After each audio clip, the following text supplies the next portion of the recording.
Bismillahirrahmanirrahim. Assalamu alaikum. My name is Ali Raza and welcome to Pen Gravity. Dawn newspaper के editorial और opinion का analysis with practice question ये series continue थी from 24th of September and today is 18th of November 2023. तो जी आज के newspaper के अंदर क्या है, जो टुडे न्यूज़पेपर है इसके अंदर 3 एडिटोरियल और 4 ओपिनियन हैं, इनको हम डिस्कस करेंगे। 1, 2, 3 ये 3 एडिटोरियल डिस्कस किए जाएंगे। 4, 5, 6 और 7 ये वाले ओपिनियन जो हैं वो डिस्कस किए जाएंगे।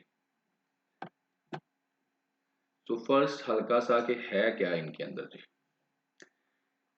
इनमें जो है इकोनॉमी डिस्कस की जाएगी, एडिटोरियल के अंदर ये पॉलिटिक्स डिस्कस करेगा, ये वुमेन पॉलिटिक्स को डिस्कस करेगा।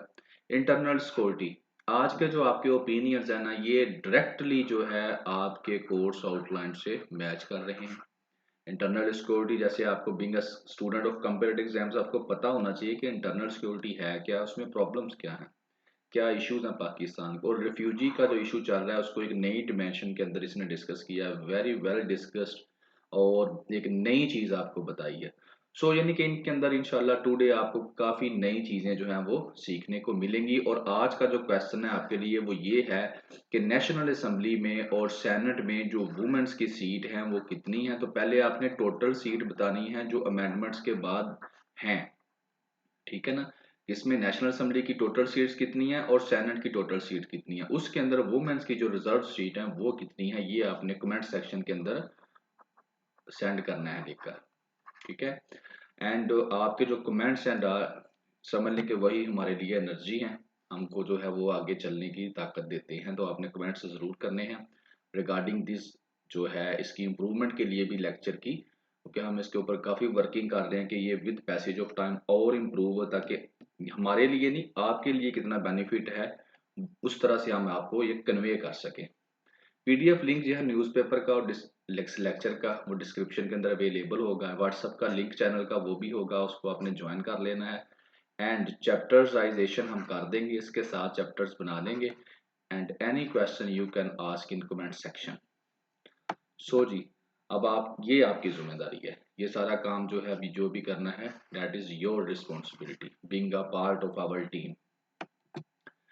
फर्स्ट शुरू करते हैं, क्लैशिंग ईगोस। बड़ा ही प्यारा लिखा है उसने, लेकिन इससे मैं बिल्कुल एग्री नहीं हूँ, ठीक है ना। क्योंकि उसने भी खुद से नहीं लिखा, उसने भी जो सियासतदान ने कहा वो उसने लिख दिया अपनी, उसने इसमें कोई खास राय नहीं दी। बहरहाल देखते हैं जी क्या कहता है। इसमें बेसिकली उसने कहा है कि जो पॉलिटिकल इंजीनियरिंग पाकिस्तान में हुई है पास्ट में, जब इमरान खान को गवर्नमेंट से उतारा गया था तब की बात करता है कि पॉलिटिकल लीडर्स जो है उन्होंने क्या स्टेटमेंट दी है, नवाज शरीफ साहब ने क्या स्टेटमेंट दी है उसके ऊपर इसने बात करनी है और उसका क्या इम्पैक्ट है पेपर पर्सपेक्टिव में। ये जो है आप ये चीज़ें जो है समझ लें कि इसमें ऐसे पॉइंट्स नहीं हैं, पॉइंट्स इसके अंदर नहीं हैं, बट इसके अंदर आपको कुछ रियलिटी जरूर मिलेगी जिससे आपकी ब्रेन की डेवलपमेंट जरूर होगी। कहता क्या है, वो ये कहना चाहता है कि नवाज शरीफ साहब ने एक स्टेटमेंट दी है, बात हुई क्या, उन्होंने कुछ कहा है, क्या कहा है उन्होंने, ये कहा है सुन लें जी। उन्होंने क्या है कि जब इमरान खान जो पीटीआई गवर्नमेंट का था ना उसके खिलाफ जब नो कॉन्फिडेंस वोट हुआ और उसको गवर्नमेंट से उतार दिया गया, तो उसके बाद जो पीडीएम की गवर्नमेंट थी वो नवाज शरीफ की सुपरविजन में, यानी कि जो नून लीग की सुपरविजन में पीडीएम गवर्नमेंट जो है वो बनी, ठीक है ना। लेकिन उसके बाद इन्होंने भी ये अपना डिसाइड किया कि हम रिजाइन दे देते हैं, कौन, पीडीएम वाले। तो कहते हैं हमने ये सोचा हुआ था, ये कौन कह रहे हैं, नवाज शरीफ, कि हम लोग रिजाइन दे देते हैं और कंट्री में इलेक्शन करवा देते हैं, जो पीडीएम बनने के बाद की बात कहता है। लेकिन कहता है फिर क्या होता है, जब हम यही चीज सोच रहे थे तो उस साथ ही जो है मई 2022 के अंदर इमरान खान अनाउंस कर देता है आज़ादी मार्च। तो इमरान खान कहता है कि मैं तो जा रहा हूँ आज़ादी मार्च करने के लिए, ठीक है। तो जब ये आज़ादी मार्च की बात सुनता है ना नवाज शरीफ, तो नवाज शरीफ अपना जहन जो है वो फैसला बदल लेता है और वो डिसाइड करता है कि हम रूल करेंगे। क्यों? इसलिए कि अगर हम इस सूरत हाल में जब इमरान खान आज़ादी मार्च कर रहा है तो हम रिज़ाइन दे देते हैं, तो इसका मतलब क्या है कि इमरान खान के प्रेशर के अंदर आकर हमने रिज़ाइन दिया है, तो सारे का सारा क्रेडिट इमरान खान ले जाएगा। इसलिए फिर जो है इससे बचने के लिए पीडीएम ने रिजाइन नहीं दिया और फिर उन्होंने रूल करने का सोचा। तो ये सारी स्टोरी कौन सुना रहा है? ये सुना रहे हैं नवाज शरीफ साहब कि ये हमारे प्लान थे तब, लेकिन हम इस वजह से नहीं कर सके ये बात। तो इसमें जो ओपिनियन वाला वो ये एडिटोरियल वाला ये कहता है ये क्या था? क्लैश ऑफ ईगोज थी। अगर आपकी बात ये सच्ची है तो ये क्या है? ये क्लैश ऑफ ईगो है, यानी कि आपने अपनी जो अना की जो भेड़ है ना, यानी कि अना के ऊपर आप लोगों ने ये फैसला किया, इसमें कोई अक्लमंदी वाला फैसला नहीं था। तो ये क्या है? अना। तो अना से क्या हुआ? पाकिस्तान को बहुत ज्यादा नुकसान हुआ, इकोनॉमिकली भी, डेमोक्रेसी में भी नुकसान हुआ, ह्यूमन राइट्स में भी हुआ, कॉन्स्टिट्यूशनल जो है वायलेशंस भी हुई। और अब की बात जो है वो कहता है कि अब नवाज शरीफ को क्या कहा जा रहा है? कॉल्ड लाडला। अब लाडला किसको कहा जा रहा है? नवाज शरीफ को। New title for him nova days and delegitimise his career. ये कौन कह रहा है? ये एडिटोरियल वाला कह रहा है। इसको लेकर जो नवाज शरीफ की स्टेटमेंट थी उसको देकर वो ये बातें करता है कि आपकी अना की खातर पाकिस्तान को इतना नुकसान हुआ है। अगर आपने सोचा था तो आप रिजाइन दे देते, टाइमली इलेक्शन हो जाते, एक अच्छी गवर्नमेंट आ जाती तो पाकिस्तान भी स्टेबल होता। लेकिन आप लोगों ने कहा कि इमरान कैडर ले जाएगा, तो लिहाजा आप लोगों ने रिजाइन नहीं दिया। तो जो नहीं चलने वाली पीडीएम की गवर्नमेंट थी उसको आप धक्के तो कीली चलाते रहे। और अब आकर जो है आप लोगों ने जब सारा कुछ आपके लिए बेहतर हो गया है तो अब आप लोग इलेक्शन करवाने जा रहे हैं। और अब लाडला किसको कहा जा रहा है? नवाज शरीफ को। तो आप समझ सकते हैं कि लाडला पाकिस्तान में किसको कहते हैं। अब यहाँ पर मैं अपना ओपिनियन जरूर देना चाहूंगा कि व्हाट इज माय ओपिनियन, जो क्योंकि हमारी आंखों के सामने से, हमारी रीडिंग के सामने से ये जो अरसा है ये गुजरा है। तो मेरा ओपिनियन मैं इसको जरूर देना चाहूंगा। व्हाट वाज द रियलिटी, जो मेरी नज़र में रियलिटी है वो क्या है। होता इस तरह से है कि यूक्रेन की वार जो है वो शुरू हो जाती है। ठीक है, जहां से स्टोरी असल में शुरू होती है उससे पहले कुछ भी नहीं था, उससे पहले सारा कुछ ठीक चल रहा था। ठीक है, इससे पहले एब्सोल्युटली नॉट, इमरान खान ने कहा एक इंटरव्यू में, एब्सोल्युटली नॉट। वहां से इमरान खान ने क्या किया?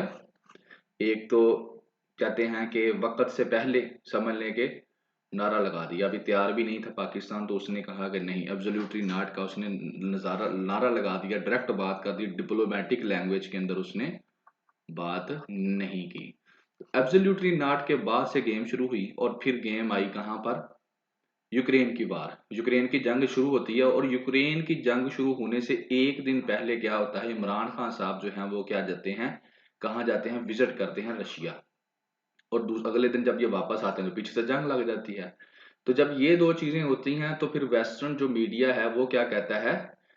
Western did not take the side of Imran. फिर इसके ऊपर जो यूक्रेन इशू के ऊपर जो है इमरान खान ने वेस्टर्न मीडिया का वेस्टर्न की साइड नहीं ली। वो कहते थे आप रशिया को क्रिटिसाइज करें, लेकिन इसने रशिया को क्रिटिसाइज नहीं किया। तो इसलिए ये क्या था? ये फेवरेबल नहीं था यूएसए के लिए। और जब भी इसको कहा जाता था कि आप ये यूक्रेन के अंदर वायलेशंस हो रही हैं तो बिंगा प्राइम मिनिस्टर ऑफ पाकिस्तान आप क्या सोचते हैं?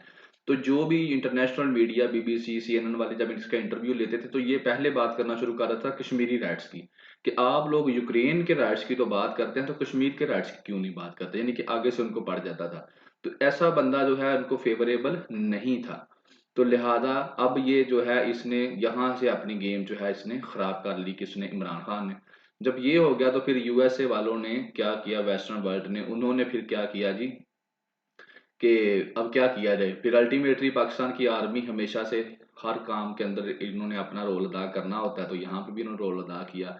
फिर यूएसए प्लस बाजवा ये दोनों ने मिलकर क्या किया जनाबी अली? एक नो कॉन्फिडेंस वोट जो है इमरान खान के खिलाफ चलाया और एक पीडीएम जो है वो बनाई पाकिस्तान में।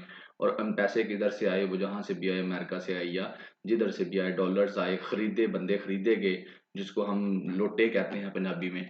ठीक है ना, उनको खरीदा गया और उसके बाद नो कॉन्फिडेंस का वोट इमरान खान के खिलाफ दे के उसको उतार लिया गया। और उस वक्त जो पिक्चर आई थी western news channel, western channels के ऊपर, प्रेस के ऊपर, वो पिक्चर अगर आप देखते तो आपको ज्यादा क्लैरिटी हो जाती।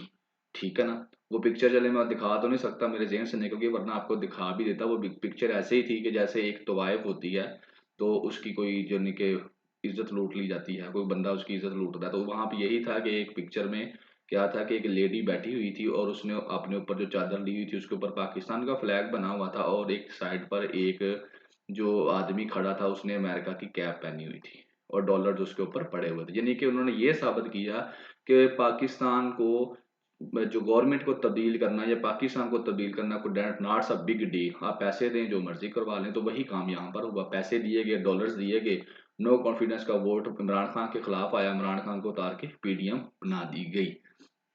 अब ये नवाज शरीफ साहब कह रहे हैं कि हमने रिजाइन दे देना था। नहीं देना था, कभी भी नहीं देना था।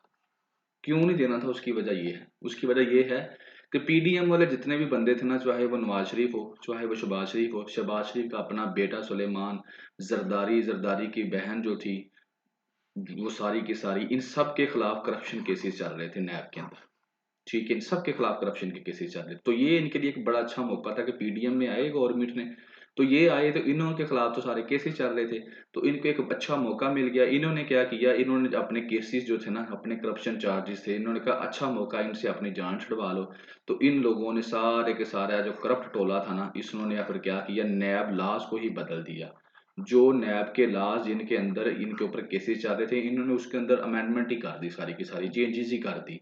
तो इन्होंने सबको क्या मिल गई, ये सारे वाइट वॉश हो गए, क्लीन चिट इन सबको मिल गई। और यही रियलिटी है। और अगर अब नवाज शरीफ साहब ये कह रहे हैं कि जनाब अली मैं जो है, नवाज शरीफ साहब ये कहते हैं कि मैं जो है हमने रिजाइन दे देना था, कभी भी नहीं आप लोगों ने रिजाइन देना था। बिल्कुल गलत बात है।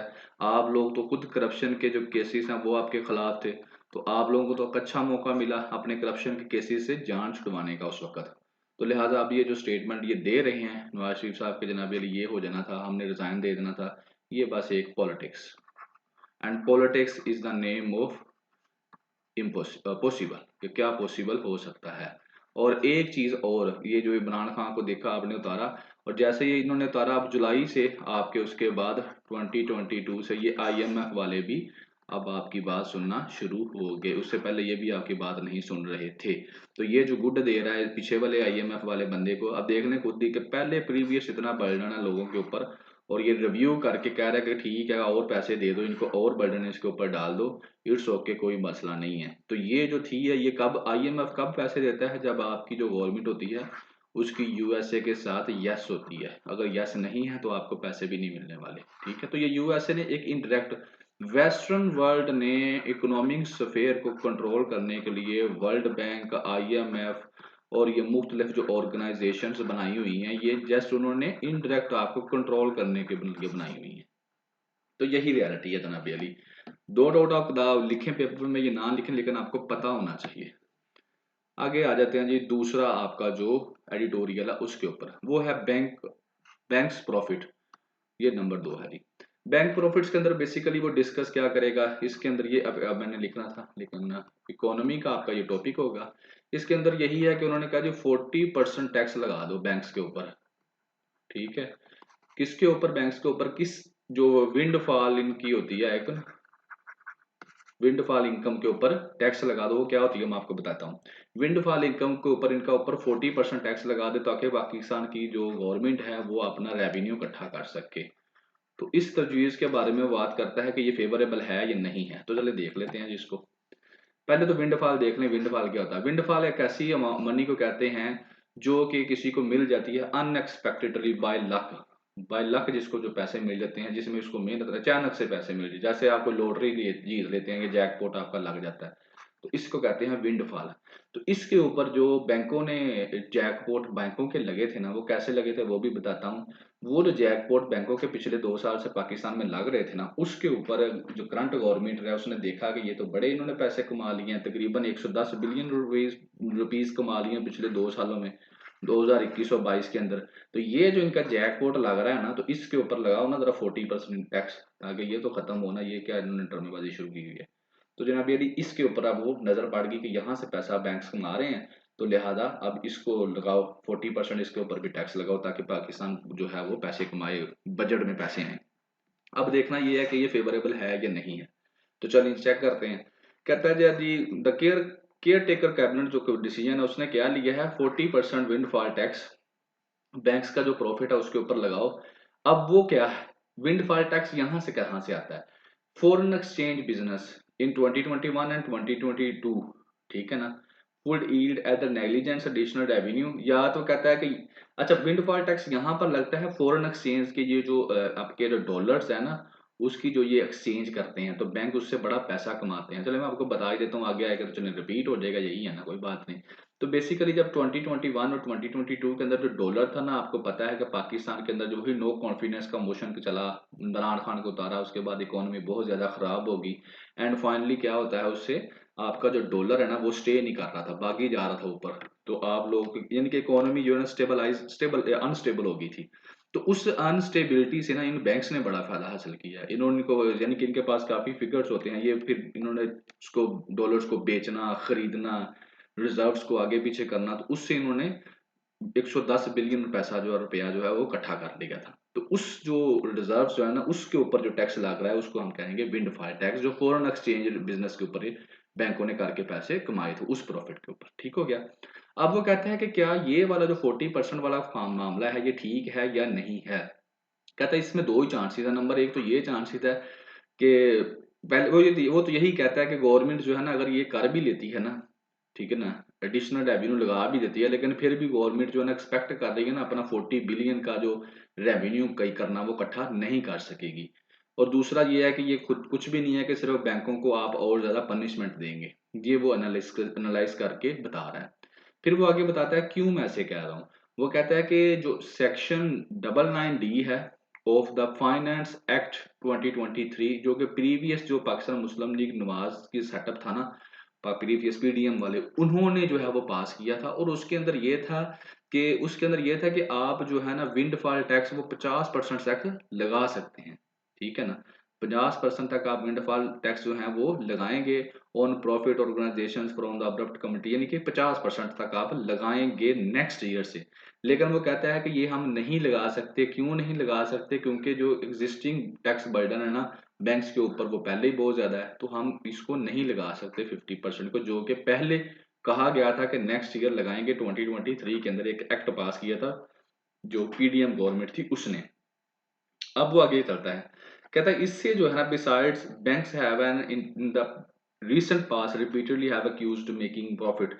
अब ये क्यों नहीं लगाएंगे, ये नेक्स्ट स्लाइड के अंदर मैं आपको बताऊंगा कि क्यों ये प्रॉब्लम कर रहा है, कि क्यों नहीं हम लगा सकते 50% इसके ऊपर। ठीक है ना। और उसकी बात ये है कि 45-7% तो पहले लगा पड़ा है। तो इसके अलावा कहता है कि बैंक्स ने क्या है ना, have the recent past repeatedly been accused of making massive profit.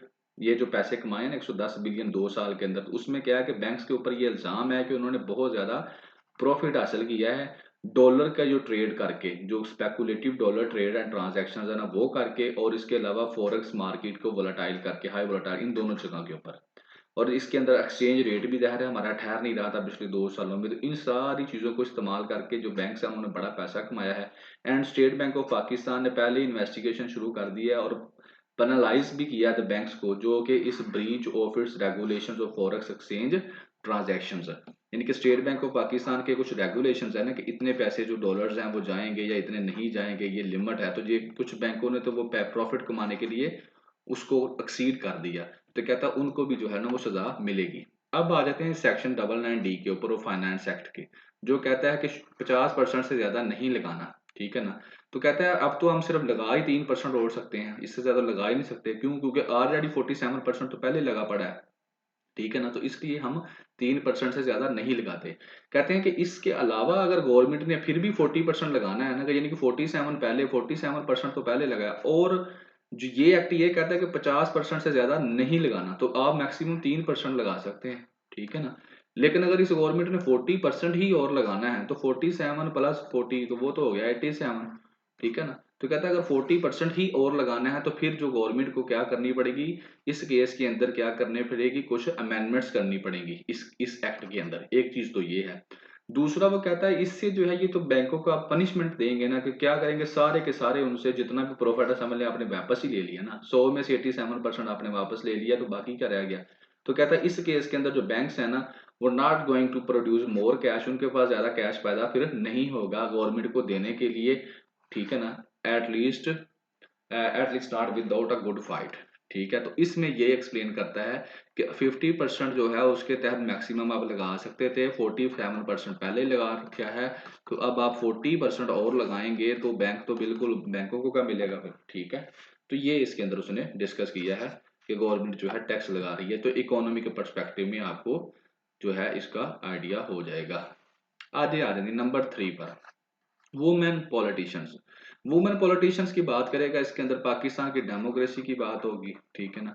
Democracy के अंदर ज़ाहिर है इलेक्शंस होते हैं, इलेक्शंस के अंदर सीट्स होती हैं, सीट्स के अंदर जो होते हैं आपको पता है कि जनाब अली लोग खड़े होते हैं, उसमें वुमेन भी खड़ी होती हैं। इसलिए मैंने आपको क्वेश्चन दिया था, पाकिस्तान की जो नेशनल असम्बली है, पाकिस्तान का जो सेनेट है, उसके अंदर जो भी सीट्स हैं वो टोटल कितनी है वो भी आपने बतानी है, प्लस जो वुमेन्स की हैं वो कितनी है वो आपने बतानी है। जनरल आपको पहले बता देता हूँ कि जो रूल पाकिस्तान में चल रहा है वो चल रहा है रिजर्व सीट का फिलहाल। दूसरी सीट्स बहुत कम देते हैं। रिजर्व सीट में क्या होता है जी, जितने परसेंट जितने परसेंट कोई भी पार्टी जो है वो सीटें जीतती है, उसका उस परसेंटेज के हिसाब से रिजर्व सीटें जो होती हैं उस पार्टी को दे दी जाती हैं। फिर वो पार्टी अपनी मर्जी के कैंडिडेट्स वुमेन्स, ठीक है ना, जो अपनी मर्जी की वुमन होती हैं उनको वो सीट्स दे देते हैं। और ये वुमेन जो होती हैं ये इलेक्शन जो है वो नहीं लड़ती, ये बस इनके साथ नारे मारती हैं, इनके रिश्तेदार होती हैं या इनकी कोई फूफी मामू चाचू ताई जो भी होती हैं, ठीक है ना, ये कोई इलेक्शन नहीं लड़ती। ये जैसे जरदारी की बहन आ गई पाकिस्तान पीपल पार्टी में, फिरदौस आशिकवान आ गई, जो भी जिनके रिश्तेदार हैं इनके, यहाँ तक के जो नवाज शरीफ वाले ने उन्होंने अपनी अम्मी को भी जो है एमपीए की एक सीट दी हुई थी, अगर आपको पता होगा तो, जो फोत हो चुकी हैं। तो ये चीजें हैं, यानी कि 60 सीट्स थी पहले नेशनल असेंबली के अंदर, ठीक है, पहले की बात कर रहा हूँ। अब एक जो पार्टी है वो फॉर एग्जांपल 10% सीटें जीत लेती है बाकी जो इलेक्शंस होते हैं वहां पर, मैं फॉर एग्जांपल कर देता हूँ, ठीक है ना। अगर वो 10% सीटें जीत लेती है तो अब इसका 10% क्या होगा जी जनाब अली, आप खुद ही लगा लें साहब, तो वो उस इसमें से 10% निकाल के सीटें जो हैं वो इस पार्टी को दे दी जाएंगी, वो 6 हों जितनी भी हों, ठीक है ना। तो वो क्या करेंगे, इस पार्टी की वो 6 सीटें जो हैं वहां पर जिस मर्जी औरत को वो सीट दे दें, एमएनए की सीट जो होगी वो उस औरत को मिल जाएगी। तो ये है reserve seat system in Pakistan. Party ticket देकर जो सीट्स दी जाती हैं उसमें फिर औरतों को इलेक्शन प्रॉपर लड़ना पड़ता है, वोट होते हैं, फिर वो जीती हैं, फिर उनको सीट मिलती है। तो ये जो रिजर्व सीट वाला सिस्टम है ना ये फ्री खाता है, ठीक है। और इसीलिए आपने देखा है वो बूढ़ी बूढ़ी माइयाँ जो हैं वो, हम कहते हैं ये क्या कर रही हैं, क्यों ये इतनी उम्र में है जहाँ पर धक्के खा रही हैं, तो वो धक्के नहीं खा रही होती, वो अपनी सीट्स जो है वो सिक्योर कर रही होती हैं, वो अपनी वफादारी शो कर रही होती हैं जो पार्टी है उससे, तो जो फिर वफादार होता है उसको फिर वो सीटें दी जाती हैं। मरियम औरंगजेब आपने देखी पाकिस्तान मुस्लिम लीग नवाज की, वो हमेशा से यहाँ पर वो क्या करती हैं, मीडिया व कम्युनिकेशन की वो इंचार्ज हैं, उसकी मिनिस्ट्री उसी को दी जाती है, ठीक है ना। तो ये क्वालिफिकेशन है आपकी मिनिस्टर बनने की, जो कि बहुत ही आसान क्वालिफिकेशन है, कोई पेपर भी नहीं आपको देने पड़ते। सीएसएस में तो देखें आपको कितने पेपर देने पड़ते हैं। चलें जी, अब इसमें क्या है वो डिस्कस कर लेते हैं पेपर पर्सपेक्टिव में वो क्या कहता है। पेपर पर्सपेक्टिव में वो ये कहता है जी, पहली मुस्लिम नेशन जो है, मुस्लिम कंट्री जहां पर वुमेन प्राइम मिनिस्टर इलेक्ट होती है वो पाकिस्तान है, बेनजीर की बात कर रहा है, ठीक है। और उसके बाद कहता है कि फीमेल कैंडिडेट्स जो होती हैं ना वो पार्टी टिकट जो लेके आती हैं वो बहुत थोड़ी होती हैं पाकिस्तान में। रिजर्व सीट का मामले की बात करता है और उसमें कहता है कि उनको जो है बगैर इलेक्शन लड़े जो है, इलेक्शन कैंपेन के पॉलिटिकल फेवर इसको समझा जाता है, वो दे दी जाती है किसी भी रिश्तेदार को या किसी दोस्त को या जिसको भी। तो वो रिजर्व सीट के ऊपर उन औरतों को बिठा दिया जाता है। कहता है इन दोनों सिनेरियो के अंदर जो है ना ऑपरेशनल ऑब्स्टेकल जो है वो देखने पड़ते हैं कि औरतें जो होती हैं ना वो ज्यादा बाहर निकल के काम नहीं कर सकती। आगे वो कहता है human rights commission of Pakistan और national commission on the status of women, इन दोनों ने मिलकर कोई एक रिसर्च की है और उस रिसर्च में ये बताया गया है कि मोर टिकट्स जो हैं वो औरतों को मिलने चाहिए ताकि वो कंट्रीब्यूट कर सकें पॉलिसीज बनाने में, कंट्रीब्यूट कर सकें पाकिस्तान की पॉलिसीज को बनाने में। एंड आगे वो बात करती हैं कि माइनॉरिटी वुमेन पॉलिटिशियंस, जो मतलब कि माइनॉरिटी से तल्लक रखती हैं, जो मुसलमान नहीं है, किसी भी इलाके में जो माइनॉरिटी हैं, तो उनको तो बिल्कुल ही साइडलाइन लगा दिया जाता है ना पार्टी के अंदर, उनकी तो कोई बात सुनी ही नहीं जाती। और आगे एक और रिपोर्ट है जो यूनाइटेड नेशंस वुमेन और वुमेन इन पॉलिटिक्स 2023 के मैप को डिस्कस करती है और उसके अंदर वो बताया जाता है कि वुमेन पार्लियामेंटेरियन जो है वो इंक्रीज हुए हैं पूरी दुनिया के अंदर, 26.5% से बढ़कर 26.5% हो गए हैं, 25.5% से बढ़कर, जो कि 2021 के अंदर थे। यानी कि दुनिया के अंदर जो वुमेन पार्लियामेंटेरियन है उनकी तादाद जो है वो बड़ी है। आगे वो कहता है वुमेन लेजिस्लेटिव रिपोर्ट जो पाकिस्तान की 2017-18 की है ना, वो क्या कहती है, वो रैंक करती है पाकिस्तान को 89th among democratic democracies with 20.5% women in the national assembly and 18.3% in the senate. Percentage आपको मैंने बता दिया, ये इसने बताई है। अब आपने नंबर्स बताने हैं कितनी है नेशनल असेंबली के अंदर, कितनी है और सेनेट के अंदर कितनी है, ये आपने देखकर बताना है। आगे वो क्या कहता है कि जो फीमेल लीडरशिप है उससे क्या होगा कि सोसाइटी के अंदर जो पुलिसियां बनेगी वो प्रो वुमेन बनेगी और बच्चों बच्चों के लिए हेल्पफुल रहेंगी, ठीक है ना, क्योंकि ज़ाहिर है औरतें हैं तो वो थोड़ा दर्द दिल वो समझते हैं कि रखेंगी। देयर फॉर आवर पॉलिटिशियंस, तो इसके लिए ये करना पड़ेगा, कहते हैं जी कि जो पॉलिटिकल पार्टीज है ना उनको क्या करना चाहिए कि मोर than 5% women on reserve seat, जो रिजर्व सीट है ना उनके ऊपर क्या करना चाहिए, मोर देन 5% मूवमेंट को जो करनी चाहिए इन एन एबलिंग इन्वायरमेंट, कि there are our political parties should filed more than 5% women on reserved seats. ठीक हो गया जी। और आगे वो कहती है कि इलेक्शन कमीशन ऑफ पाकिस्तान को क्या करना चाहिए, इलेक्शन कमीशन ऑफ पाकिस्तान को ये करना चाहिए कि वुमेन ओनली पोलिंग बूथ बनाए जहां पर सिर्फ वुमेन का ही स्टाफ हो। इससे क्या होगा कि वो जो कंजर्वेटिव क्वार्टर्स है ना सोसाइटी के, जो जिनको हम कहते हैं बहुत ज्यादा रिलीजियस हैं और वोट डालने नहीं जाते, तो उनको भी आप क्या कर सकेंगे, मैनेज कर लेंगे। ठीक है क्या। आगे वो कहती है कि पॉलिटिकल कंपेन जो होने के साथ साथ क्या होना चाहिए कि जो मॉडर्न माइंडसेट है ना उनको एडवोकेट किया जाए और फोकस ऑन द मेरिट किया जाए, ताकि क्या हो कि फीमेल रिप्रेजेंटेटिव्स जो हैं वो क्या कर सकें, जो उनके ऊपर स्टिग्मा है ना कि अटैच द पॉलिटिक्स के साथ जो बस कोई अच्छी औरतें जो हैं वो अटैच नहीं होती, इसको हम क्या कर सकें, खत्म कर सकें। कहती है कि नो डाउट ये कोई एक इतना आसान नहीं है, एज ओल्ड पैट्रियार्की है कि इतनी जल्दी ये पाकिस्तान से खत्म नहीं होने वाला। फिर इस कहती है फिर क्या है कि सस्टेन्ड सपोर्ट जो है ना वुमन को दी जाए फ्रॉम पार्टी के अंदर से भी और इंस्टीट्यूशंस की तरफ से। तो यही एक बात है जिसके ऊपर जो है चलकर जो वॉइस है ना वुमेन्स की उसको हम स्ट्रॉन्ग कर सकते हैं। और फिर वो कहते हैं for honest representation of millions of women more mainstream parties need to field female candidates, के ज्यादा औरतों को क्या किया जाए, पॉलिटिकल पार्टीज क्या करें, ज्यादा औरतों को चांसेस दें कि वो क्या करें, पावर में आए, वो क्या करें, आकर इलेक्शन लड़ें। और फिर ही क्या है कि ज्यादा से ज्यादा औरतें जब आएंगी तो जो है आपकी पॉलिटिक्स जो है वो बेहतर होगी, वहां पर औरतों की ज्यादा रिप्रेजेंटेशन होगी। तो ये थे आपके टुडे 3 एडिटोरियल। अब हम चलेंगे आगे जो है आपके नेक्स्ट ओपिनियंस की तरफ। ओपिनियन में मैं जो फर्स्ट वन जो चूज किया है वो है इंटरनल सिक्योरिटी। ये बहुत इंपॉर्टेंट है, सबके लिए इंपॉर्टेंट है जो एग्जाम्स में जा रहे हैं, इंटरव्यू में जा रहे हैं।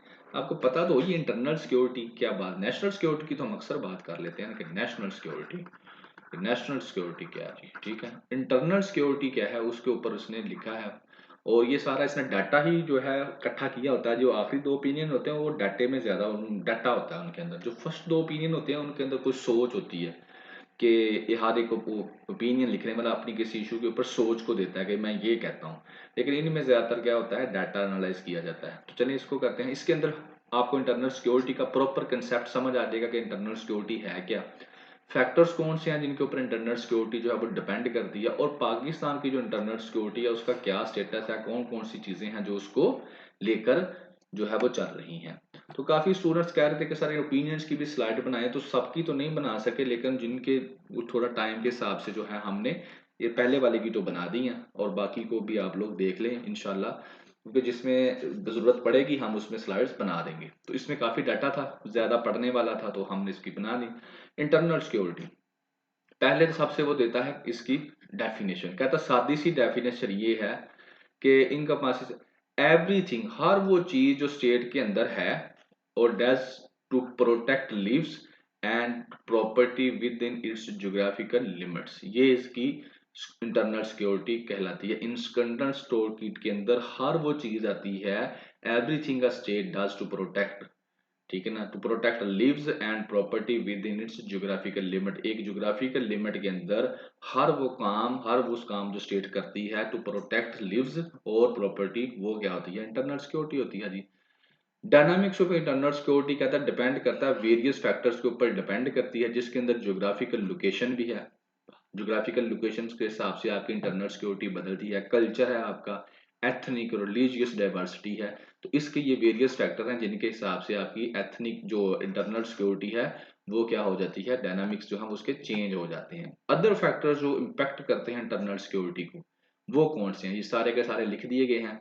The quality of criminal justice system, governance, legal framework, institutional development, the economic situation, dispute resolution mechanism, communication networks, the use of technology, the state of fundamental human rights, rights movement, freedom of media, external outlook of a state, and the ability of a state to keep itself away from direct and indirect involvement in armed conflicts। जैसे गजा के अंदर चल रहा है, Ukraine के अंदर चल रहा था। तो ये क्या है, एबिलिटी होती है किसी स्टेट की कि किसी भी कंफ्लिक्ट से अपने आप को डायरेक्टली या इनडायरेक्टली उसकी इन्वॉल्वमेंट से बचाए।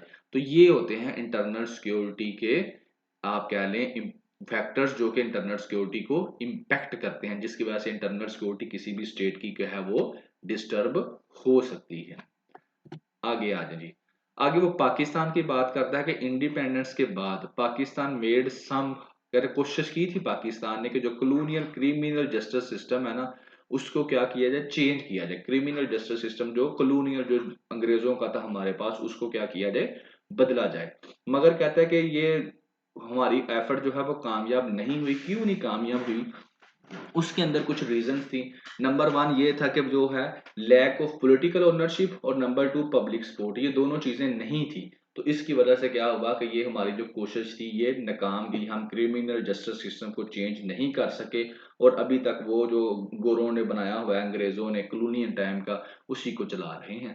ठीक है। और कहता है कि अब 7 डिकेड्स हो चुकी हैं, यानी कि 70 साल हो गए हैं पाकिस्तान को तकरीबन बने हुए। तो अभी भी क्या है कि Pakistani policing system still function on a model that is unable to meet public expectations. अभी भी जो पाकिस्तान का पुलिसिंग सिस्टम जो है वो उसी रास्ते पे चल रहा है, उसी तरह से काम कर रहा है कि जो पाकिस्तान की अब करंट जो नीड्स हैं उनको पूरा पूरा नहीं कर सकेगा। 2022 रूल ऑफ लॉ इंडेक्स जो है उसकी बात करता है कि पाकिस्तान, ये जो रूल ऑफ लॉ का इंडेक्स है उसके ऊपर पाकिस्तान जो है वो कहाँ खड़ा है। तो कहता है कि ओवरऑल रैंकिंग में पाकिस्तान का 129 नंबर है 140 कंट्री में से, इतना नीचे है पाकिस्तान। और इसके अलावा ऑर्डर एंड सिक्योरिटी के हिसाब से पाकिस्तान का 130 नंबर है, क्रिमिनल जस्टिस के हिसाब से 97 है, ह्यूमन राइट्स के लिहाज से 123 है। यानी कि इतने नीचे जाके हम गिरे पड़े हैं हर काम के अंदर। फिर कहता था poor ranking highlights a dire need, जो ये पुअर रैंकिंग ऊपर नजर आ रही है ना, ये हमें एक जरूरत है इसकी शदीद, किसकी, के वेल कोऑर्डिनेट रिफॉर्म्स की जाएं। किसके अंदर, टू ऐसी रिफॉर्म्स कीजिए दैट हैव पॉलिटिकल ओनरशिप, जिसके अंदर पॉलिटिकल इन्वॉल्व हो, पब्लिक सपोर्ट हो और फाइनेंशियल बैकअप हो। तो ये 3 चीजें जो हैं इनकी जरूरत है। इससे हम क्या कर सकते हैं, अपने इस सिस्टम को तब्दील कर सकते हैं, और तब्दील करने के बाद जो है हम क्या कर सकते हैं, बेहतरी की तरफ जा सकते हैं। फिर वो आगे कहता है कि जो जियो पोलिटिकल लोकेशन है हमारी, वो किस तरह से जो है वो इम्पैक्ट करती है। Due to its geopolitical location जो है पाकिस्तान की, जो इंटरनल सिक्योरिटी है वो किस तरह से हिट होती है या इम्पैक्ट होती है। तो कहता है कि वो किस तरह से, जो जियोपॉलिटिकल लोकेशन है उसमें कहता है कि नंबर 1 पे वो बात करता है कि पाकिस्तान की जो सिक्योरिटी, जो numerous security challenges Pakistan face कर रहा है अपनी सिर्फ ज्योग्राफी के हिसाब से। ज्योग्राफिकल आप अगर अच्छी जगह पे नहीं है तो आपको ज्यादा प्रॉब्लम पैदा होगी। अगर जैसे आप किसी वीरान इलाके में जाकर रहते हैं तो आपको ज़्यादातर खदशात होंगे कि आपके ऊपर घर में चोरी चकारी होगी।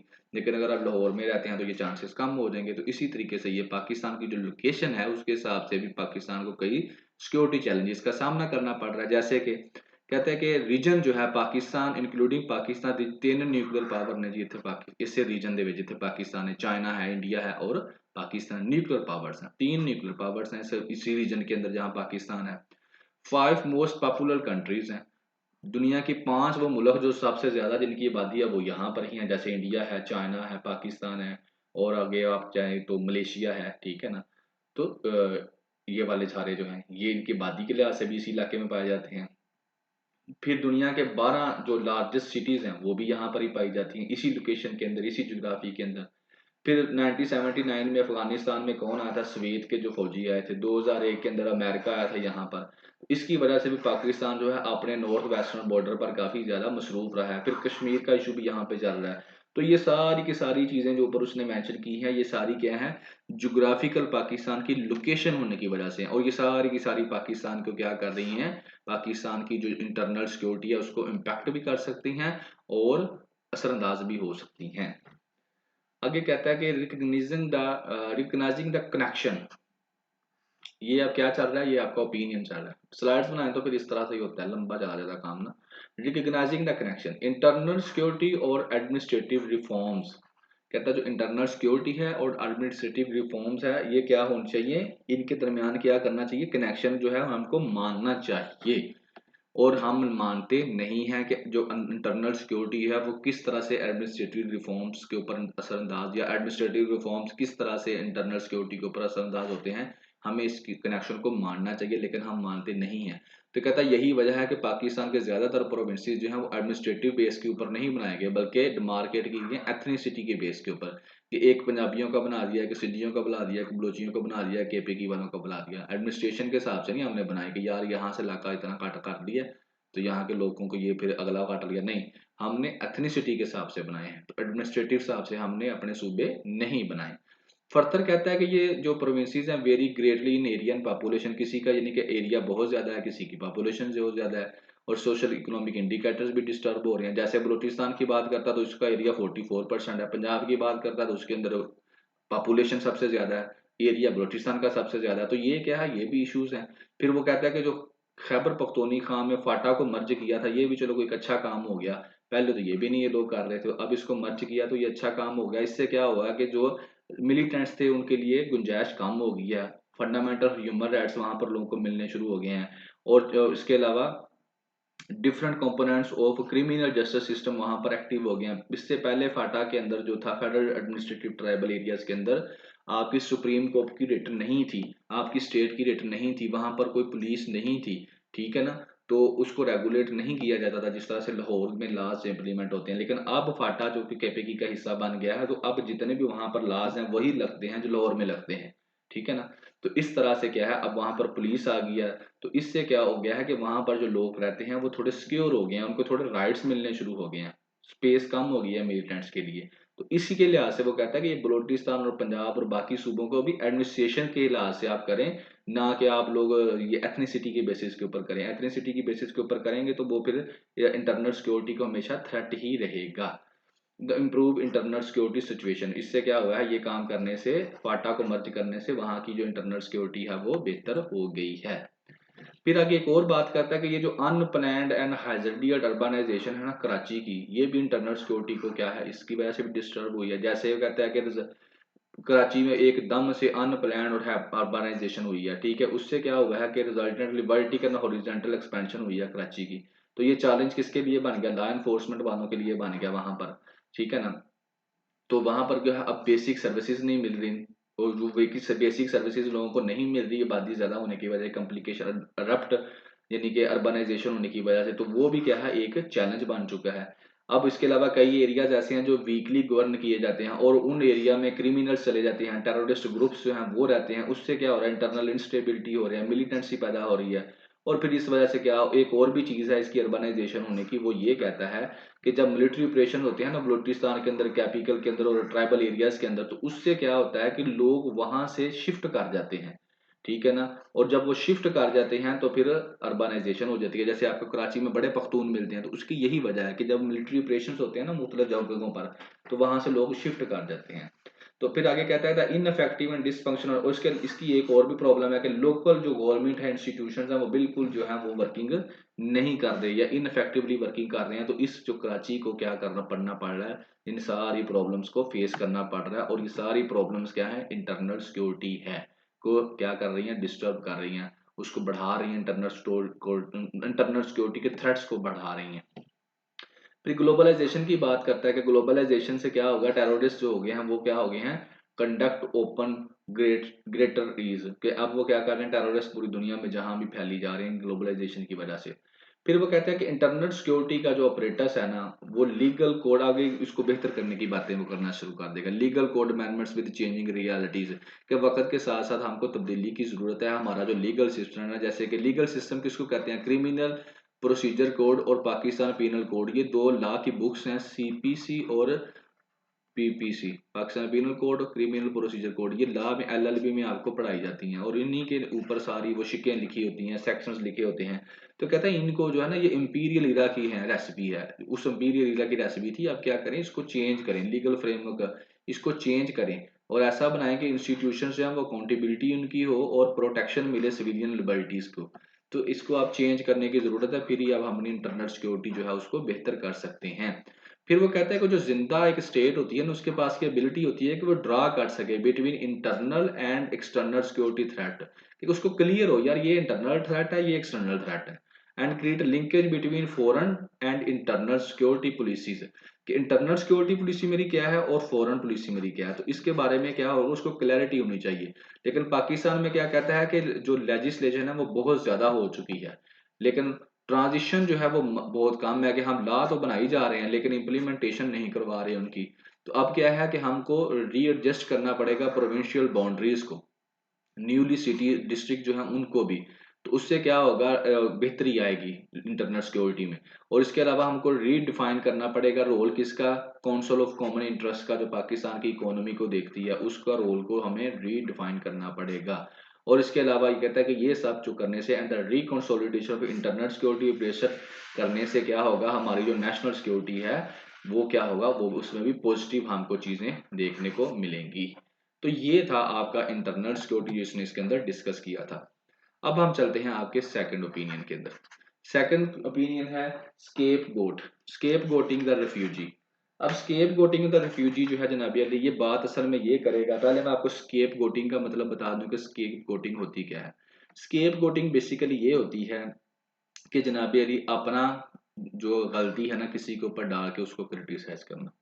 इसमें क्या होता है कि एक ऐसा इंसान जो कि ब्लेम करता है किसी ऐसे काम के लिए किसी दूसरे को जो उसने, यानी कि जो किसी यानी कि मैं हूं, मैं ब्लेम करूं इसको लेकिन वो काम इसने किया हो, इसकी वजह से काम खराब हुआ हो लेकिन मैं उसको ब्लेम कर रहा हूं। और इसका क्रक्स ये है कि वो ये कहना चाहता है कि इस्टेब्लिशमेंट ने कुछ पॉलिसीज बनाई जिसकी वजह से पाकिस्तान में कुछ तबाही आई, लेकिन अब बजाय कहने के कि ये तुमने काम खराब किया है, वो क्या कर रहे हैं, अफगानियों के ऊपर ये डाल के उनको मुल्क से बाहर निकाल रहे हैं।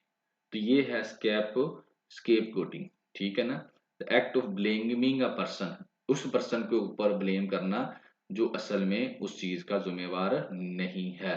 और इसका अगर सिनोनियम की बात करूं तो आप इसको कह सकते हैं वीपिंग बॉय, ठीक है ना। ये हो गया आपका इसका मीनिंग स्केप गोटिंग इसमें। और इसके अंदर जो क्रक्स है, ये मैंने इसको हाईलाइट भी किया है, क्रक्स भी यही है, तो आपको बताएगा कि किस तरह से जो एस्टेब्लिशमेंट की जो पॉलिसीज थी उनका जो आप कह लें कि मलबा है वो अब फेंका जा रहा है किसके ऊपर, अफगानियों के ऊपर और उन अफगानी रिफ्यूजीज के ऊपर, और उनको मुल्क से बाहर धकेला जा रहा है। और यहाँ पे वो डिस्कस करेगा किसकी गलती है, कायद आजम ने इसके बारे में क्या कहा था जब पाकिस्तान बना था, किस चीज़ पे बना है, हमें अफगानियों को भेजना चाहिए या नहीं भेजना चाहिए। तो ये सारी बातें इसके अंदर वो डिस्कस करेगा। पाकिस्तान अफगानिस्तान रिलेशंस इसमें वो डिस्कस किए जाएंगे। फिर वो पहले जी, अब मैंने कोशिश की है कि इस तरह से लगा दूं, अगर अक्सर आप लोग कहते हैं कि हमने पढ़ा नहीं जाता, तो मे भी आप लोग इससे अच्छे तरीके से पढ़ भी लें। पहले वो बात यही करता है, शुरू जब वो करता है कहता है कि तकरीबन 17 लाख मुसलमान हैं जिनको हमने 2 दफा जो है, नहीं 17 लाख मुसलमान हैं जिनको हमने क्या किया है, यहाँ से हम निकालने वाले हैं पाकिस्तान से, ठीक है ना, 17 लाख के करीब है। और कहता है कि ये ट्वाइस है फलस्तीन का, कि जो फलस्तीन में मुसलमान जो मुसलमान थे उनका ये क्या बनता है, ट्वाइस बन गया, जिनको 1948 के अंदर जायोनिस्ट इसराइल ने क्या किया था, निकाला था। तो अब कहता है कि यहाँ पर केयर टेकर जो गवर्नमेंट है वो ये कह रही है कि जो अनडॉक्यूमेंटेड है हम उनको निकाल रहे हैं, लेकिन जो बलोचिस्तान के केयर टेकर इंफॉर्मेशन मिनिस्टर हैं वो ये कह रहे हैं कि कोई भी अफगान अगर उनके पास लीगल डॉक्यूमेंट भी हैं तो हम उनको भी भेज देंगे वापस। ये बात होगी इसके अंदर। आगे वो कहता है कि तुरखम बॉर्डर को सिर्फ आप लोगों ने जब ये क्रॉस लोग कर लेंगे तो वहां पर एक जहन्नम इनका इंतजार कर रही होगी। कहता है इनमें से कई ऐसे भी हैं जिन्होंने कभी उसको विजिट ही नहीं किया, हजारों ऐसे भी हैं जिन्होंने कभी उन्होंने अफगानिस्तान को विजिट ही नहीं किया। और वहां पर क्या है, फमाइन स्ट्रिकन लैंड, वहां पर कहत वाली कहत पड़ा हुआ है। और कहता है इनमें से हजारों ऐसे हैं जो कि पाकिस्तान में पैदा हुए हैं, पाकिस्तान की जमीन पर पैदा हुए हैं, मगर वो क्या है, पाकिस्तान की जमीन पर तो पैदा हुए हैं लेकिन उनके पास डॉक्यूमेंट्स नहीं है यहाँ पर रहने के, नेवर क्वेड, उनको कभी डॉक्यूमेंट ही नहीं दिए गए। तो फिर 30 दिन के अंदर अंदर कहा गया है कि अपनी पूरी जिंदगी की जो सेविंग है उसको लो और यहाँ से निकलो, और ज्यादा से ज्यादा तुम लोग सिर्फ 50,000 रुपये अपने साथ लेकर जा सकते हो, और ना ही अपना कोई भेड़ बकरी भी आप लोग अपने साथ लेकर नहीं जा सकते, लाइव स्टॉक वाली कोई चीज भी लेकर अपने साथ नहीं जा सकते। फिर वो यहाँ पर क्वेश्चन करता है, who would be more heartless, कौन ज्यादा बेरहम है, हम लोग या वो जो जायोनिस्ट थे जिन्होंने फलस्तीन में फलस्तीनियों को निकाला था। ठीक है, कहता है फिर the story of loss and displacement does not end here, जो स्टोरी है ना ये लॉस एंड डिस्प्लेसमेंट की, वो यहाँ पर ही सिर्फ खत्म नहीं हो जाती बल्कि आगे भी चलती है। कहता है पाकिस्तान का जो बॉर्डर है, पाकिस्तानी बॉर्डर गार्ड जो हैं वो क्या कर रहे हैं, will inter a country run by a primitive, अब वो they will inter a country after enduring extortion Pakistan border guard, Pakistan के बॉर्डर गार्ड जो है उनको निकाल रहे हैं यहाँ से और उनको एक ऐसे जो है मुल्क के अंदर शामिल कर रहे हैं, मुल्क में भेज रहे हैं जहां पर क्या है, यहाँ पर जो है primitive murderous and militia that hates है, कि यहाँ पर ऐसे लोगों की हुकूमत है जो हर उस चीज से जो मॉडर्न है नफरत करते हैं एक्सेप्ट अपनी बंदूकों के, वो कहते हैं मॉडर्न हो बाकी कोई चीज ना हो। वहां पर कोई लड़की जो है वो स्कूल नहीं जा सकेगी, कोई औरत जो है वो काम पर नहीं जा सकेगी। ठीक है, म्यूजिक वाले और आर्ट वाले जो है उनको उनका काम करने से रोक दिया जाएगा। फिर वहां पर कोड़े भी लगेंगे और वहां पर जो है वो पत्थर भी मारे जाएंगे, किसी को मार मार कर मारा भी जाएगा जो कि वैसे जुर्म करेगा, यानी कि वहां पर पत्थर मारने की भी सजा मिलती है, जब आप लोग ज़ना कर लेते हैं तो आपको पत्थर मार मार कर संसार कर दिया जाता है। फिर वो आगे बात करता है कि 1996 में Pakistan was the first of 3 countries, फिर वो अब हिस्ट्री की बात बताता है कि यार आप लोग यहाँ वक्त तो आप लोग बड़े सख्त हो गए हो लेकिन पहले तो बड़े नरम थे। पहले वो बात करता है 1996 की, कहता है 1996 के अंदर क्या होता है, 1996 के अंदर कि पाकिस्तान जो है वो पहला मुल्क था उन 3 मुल्कों में से जिन्होंने तालिबान की गवर्नमेंट को अफगानिस्तान के अंदर लॉफुल करार दे दिया था कि हाँ ये सही है। और इसके अलावा उस वक़्त जो कहता है आसमा जहांगीर है उसने बड़ा बोला था लेकिन इन लोगों ने उसकी कोई नहीं सुनी। और उसके बाद कहता है कि जब 2021 में जो है यानी कि 15 अगस्त को आए थे ना तालिबान 2021 में दोबारा अफगानिस्तान में इनकी गवर्नमेंट आई थी, तो अशरफ गनी जो गवर्नमेंट थी उसकी गिर गई थी, तो उस वक़्त भी बड़ी हम लोगों ने खुशी का मुज़ाहरा किया था। और हमारा जो आईएसआई जो चीफ था वो जनाब अली अफगानिस्तान गया था और फिर हम लोगों ने देखा आईएसआई चीफ को जनरल फैज हमीद को टेलीविजन पर कि वो वहां पर कैमरेज के अंदर है काबुल के अंदर, वो सेलिब्रेशंस वो लोग सारे हम कर रहे हैं। और प्राइम मिनिस्टर इमरान खान ने भी कहा कि अफगान ने broken the shackles of their slavery, के उन्होंने अपनी जो गुलामी की जंजीरें तोड़ दी हैं। तो हमने देखा था तब हम कहते थे हमारी फतह है, हमारी प्राइवेट फतह है, अफगानिस्तान में तालिबान आ गए हैं, तो पाकिस्तान इसको अपनी पर्सनल विक्ट्री समझता था उस वक्त 2021 में। 1996 की बात करता है, 2021 की बात कर, असल में वो बताना ये चाह रहा था कि पहले तो आपके रिलेशंस बड़े अच्छे थे, फिर रिलेशंस खराब कैसे हुए, और जब रिलेशंस खराब हो गए तो उनका मलबा आप लोगों ने किस तरह से जो रिफ्यूजी हैं उनके ऊपर डाल दिया। तो ये आपको असल में वो सारी स्टोरी बताना चाह रहा है। फिर वो आगे कहता है कि फिर क्या हुआ कि जो चीजें हैं वो ड्रामेटिकली जो चेंज होगी, थिंग्स हैव चेंज ड्रामेटिकली, ये सारा कुछ हो गया वहां पे आ गए, फिर ड्रामेटिकली ये चेंज कैसे होगी चीजें। ठीक है ना, कहता है कि विक्ट्री के बाद जो है क्या हो गया कि गवर्नमेंट जो थी काबुल में, इन काबुल आई, टीटीपी नो सवेज अटैक, फिर स्टोरी हो जाती है आगे शुरू जनाब अली आपकी टीटीपी की, कि किस तरह से जो टीटीपी है उसने फिर आकर आपको तंग किया, कि वहां पर आ गई गवर्नमेंट, तालिबान आ गए, ठीक है हमने खुशी मनाई, लेकिन उसके बाद क्या होता है कि जो तहरीके तालिबान पाकिस्तान है वो पाकिस्तान के अंदर अटैक करना शुरू कर देती है आपके पुलिस वालों के ऊपर और आपके फौजियों के ऊपर। फिर हम क्या करते हैं, पाकिस्तान वाले जाते हैं, जाके तालिबान को कहते हैं कि जनाब अली इसको रोकें, ये जो टीटीपी वाले हैं इनको आप लोग रोकें। लेकिन वो क्या करते हैं, खामोश रहते हैं, वो कोई आपको जवाब नहीं देते। फिर यहाँ पर ये कहता है कि वाई एक्सपेक्ट अदरवाइज, हम ये क्यों एक्सपेक्ट उनसे कर रहे हैं, जबकि जो टीटीपी वाले हैं और अफगान तालिबान वाले हैं उन दोनों के सेम ही गोल्स थे। फिर उसके बाद जो हमारा काम जो है खराब होना शुरू हो जाता है। फिर पाकिस्तान जो है ना 2020 Afghan fled to Pakistan after the 2021 Taliban victory. फिर कहते हैं कि वो तालिबान जो 2021 में जब वहां पर विक्ट्री तालिबान की हुई तो वहां से कुछ अफगानी पाकिस्तान में भागकर आए अपनी जान बचाने के लिए। तो हम उन अफगानियों के ऊपर फिर हम लोगों ने इल्ज़ाम लगाना शुरू कर दिया कि ये वो अफगानी हैं जिनकी वजह से पाकिस्तान में टेररिस्ट अटैक हो रहे हैं, और ये इन टेररिस्ट अटैक के पीछे क्या है, सहूलतकार हैं। लेकिन वो कहता है कि जो टीटीपी है असल में वो पैदा हुई थी कहाँ पर, वो स्वात में पैदा हुई थी, पाकिस्तान की जो सिक्योरिटी फोर्सेज है उसकी नाक के तले पैदा हुई थी। ठीक है, और आगे फिर वो बात आगे लेके चलता है। फिर असल जो स्टोरी है यहाँ पर वो आपको एक्सप्लेन करता है। वो कहता है कि एस्टेब्लिशमेंट जो है ना, जो उसने to cover up the establishment's past incompetencies and complicity helpless refugees are no being scapegoated. कहता है स्टैब्लिशमेंट की जो पास में ये जो अभी मैंने पास्ट आपको पढ़ के सुनाया था, तो वो वाली जो पुलिसियां थी ना, उनकी जो नाकामी है उसको अब वो डाल रहे हैं किसके ऊपर, इन अपने जो रेफ्यूजी हैं उनके ऊपर। Victims of Pakistan bungle foreign policy, ठीक है ना। और जो एक डिल्यूजनल था पाकिस्तान को, जो स्ट्रेटेजिक डेप्थ में इन्होंने गलती की। और क्योंकि अब तो डॉलर फंडेड जो है नहीं, डॉलर फंडेड जिहाद जो है नहीं यहाँ पर। तो अब क्या है, ये गरीब जो है अफगान है, ये हमारे किसी काम के हैं नहीं, तो इनको निकालो। हाँ, जो अमीर हैं वो यहाँ पर रह सकते हैं। तो जनाब अली फॉरेन पॉलिसी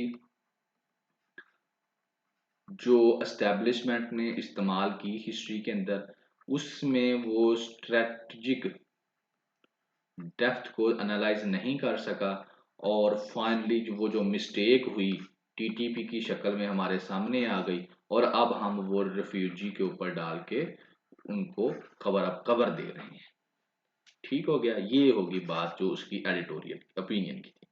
आगे वो चाहता है, कहता है पाकिस्तान ने कभी सीरियसली इस टीटीपी को खत्म करने की कोशिश की है, अगर की है तो कब की है। ठीक है ना, इसकी वो बात करता है। कहता है कि ये पूरी दुनिया में जो भी मुल्लाज हैं वो किसके अंडर हैं, वो अंडर होते हैं जनाब अली गवर्नमेंट के, स्टेट के। लेकिन पाकिस्तान के अंदर जो मदरसे हैं वो क्या है, स्टेट के अंदर है ही नहीं, इनको खुली आज़ादी है, और वहां से बाद में ये मुख्तलिफ किस्म की आइडियालॉजीज निकलती हैं। फिर आगे कहता है those who ordered and sudden deportation claim to defend Pakistan ideological frontiers. कहते हैं कि वो जिन्होंने ये ऑर्डर दिए हैं ना कि आप जल्दी जल्दी इनको वापस निकाल दो, वो जो है उन्होंने पाकिस्तान को नहीं बेहतर करने के लिए दे रहे, बल्कि क्या है, वो पाकिस्तान की जो बेस है जो कि इस्लाम के ऊपर बनी थी उसको वो खोखला कर रहे हैं। ठीक है ना, इस्लाम के ऊपर जो पाकिस्तान की बेस बनी थी उसको क्या कर रहे हैं, खोखला कर रहे हैं। कहता है इसको समझने से पहले हमें वापस जाना पड़ेगा 1940 में, जब वहां पर क्या था, इंडियन नेशनल कांग्रेस की हुकूमत थी एनडब्ल्यूएफपी के अंदर। और डॉक्टर खान साहब ब्रदर जो थे बच्चा खान के, वो चीफ मिनिस्टर था, और ऑल इंडिया मुस्लिम लीग अभी पीछे पीछे थी, वो इतनी पावर में नहीं थी। कहता है ये समझ नहीं ली कि जो मैं ये बात कर रहा हूँ कि ये जो काम कर रहे हैं ना, वापस भेज रहे हैं उनको, इससे पाकिस्तान की सिक्योरिटी को फायदा नहीं होने वाला, बल्कि जो पाकिस्तान खोखला हो रहा है, क्योंकि पाकिस्तान बना था इस्लाम के नाम से। और ये समझने के लिए आपको जाना पड़ेगा हिस्ट्री में 1940 में, जब एनडब्ल्यूएफपी के अंदर हुकूमत किसकी थी, खान ब्रदर्स की हुकूमत थी। और पाकिस्तान मुस्लिम लीग जिसके कायदे आजम जो थे हिस्सा थे, वो तो अभी वहां पर सोचो भी ना थे, वहां पर अभी थी। तो फिर बाद में क्या होता है, फिर कायदे आजम मोहम्मद अली जिन्ना ने ये एक जो है ना इस्लाम का नारा लगाया, और इन जो खान साहब थे इनको काउंटर किया एनडब्ल्यूएफपी के अंदर। और कहा, जिन्ना साहब ने 1947 के अंदर भी यही कहा कि जनाब Ali, I want the Muslims of the frontier to understand that they are Muslims first and Pathan afterward. ये कहा था कायदे आजम ने कि आप लोग मुसलमान पहले हो और पठान बाद में हो। तो मैं ये कहना चाहता हूँ, तो इससे क्या हुआ जब ये कायद आजम साहब ने नारा लगाया तो उसके बाद क्या हो गया कि ये लोग जो हैं, ये पख्तून जो हैं, वो क्या हुए, कायद आजम साहब के साथ मिल गए और पाकिस्तान में शमूलियत की तरफ बढ़े।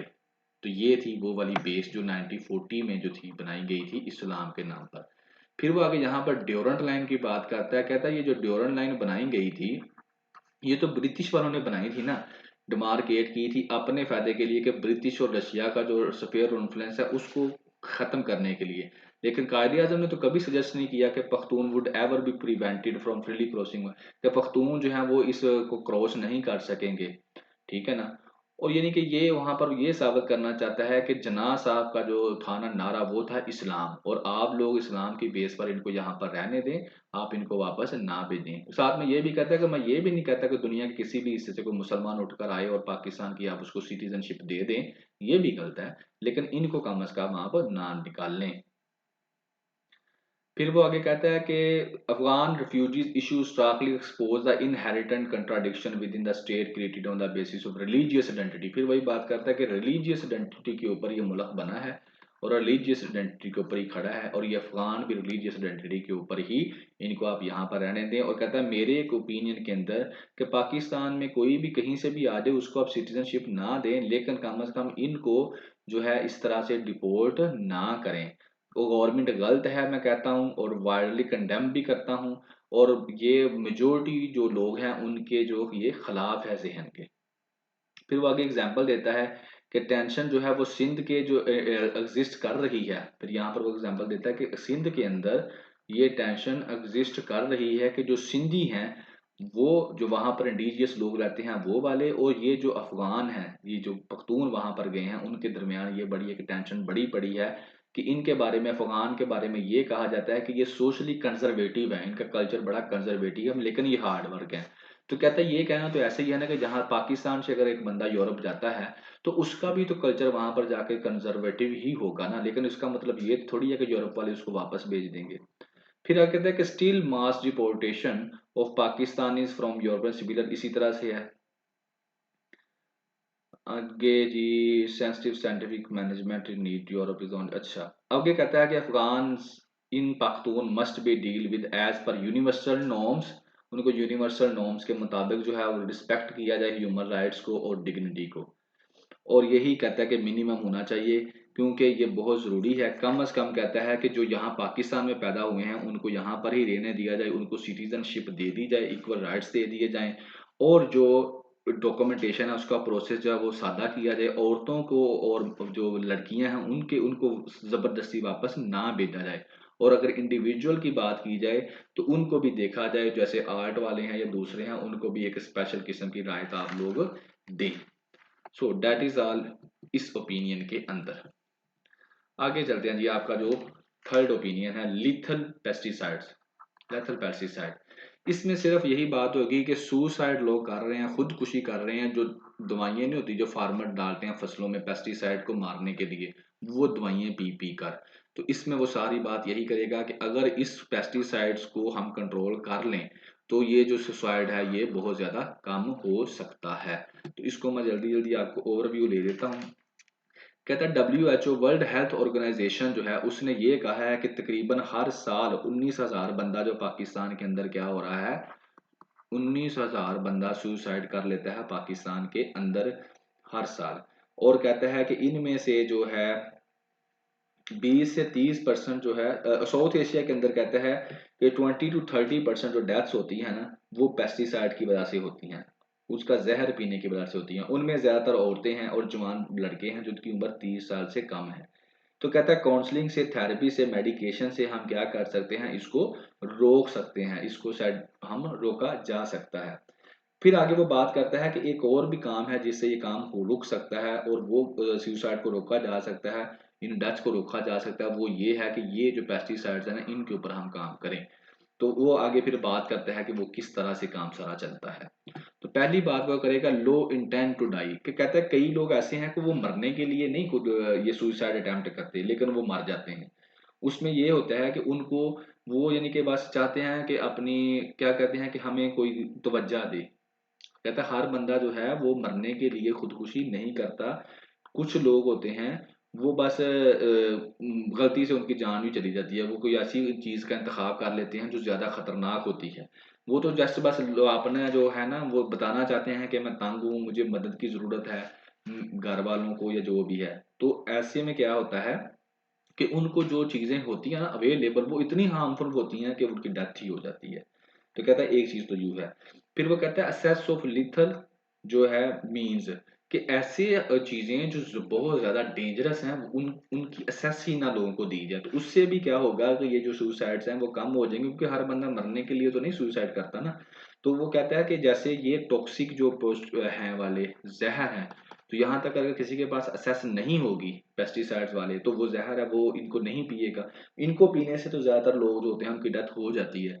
तो कहता है कि जब वो नहीं मिलेगी उसको प्रॉपर्ली, तो उससे क्या होगा, उसकी जो है डेथ नहीं होगी बंदे की, या किसी और चीज़ से जो कम हार्मफुल है उससे अगर वो सुसाइड अटेम्प्ट करता है तो उसको क्या किया जाएगा, हॉस्पिटल लेके चले जाएँगे, तो उसकी जान बच सकती है। फिर यही बात वो आगे करता है कि फिर क्या कर रिकमेंड क्या किया जाता है कि ये जो बहुत ज़्यादा हैज़र्डियस है ना, बहुत ज़्यादा खतरनाक है पेस्टिसाइड, इनके ऊपर क्या कर दिया जाए, बैन लगा दिया जाए।